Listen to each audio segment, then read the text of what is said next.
conditioner ကြော်လို့ရှော်လို့ကြော်လို့ရှင်လေ Hey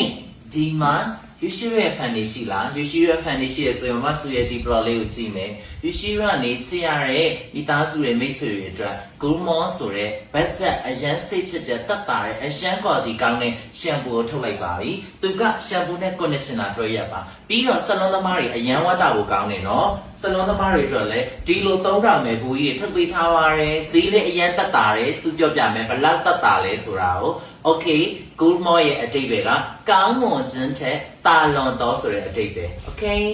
ဒီ good morning shampoo နဲ့ conditioner ဘာကောင်းလဲဆိုတော့ခုနမမတ်စုကောင်းလျှော်လိုက်တယ်နော်ကောင်းလျှော်လိုက်တဲ့အချိန်မှာ shampoo ရဲ့အနံ့ဟာဥယျာဉ်ပြောင်းကိုလေလုံးဝတက်ရှင်းသွားတယ်လို့ခံစားရတဲ့အရာတာ shampoo ရဲ့အနံ့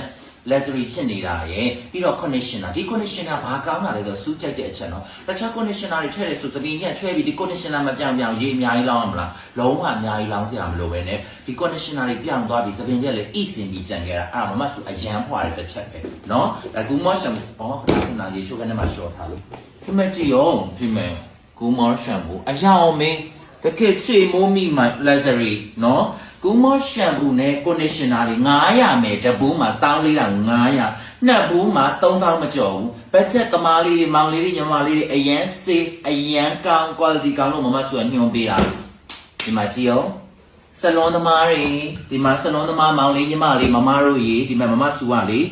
ကြည်စံ3,000မိန်းမှာဘယ်လောက်လဲသိလားတပူး9,000ခွဲပါရှင်9,000ခွဲကူမော်က conditioner ရော shampoo ရောတပူးမှာ9,000ခွဲနဲ့ဒီ Yushiro ကနေထုတ်တဲ့ကောင်တာတွေ shopping mall မှာရှိတဲ့ကောင်တာတွေကားတွေကအကုန် company page ကနေတွားဆက်တက်ပြီးဝယ်လိုက်ကြမှာမဆူကောင်းတယ်လို့ပြောရင်ယောနော်ဒါကူမော်ပဲ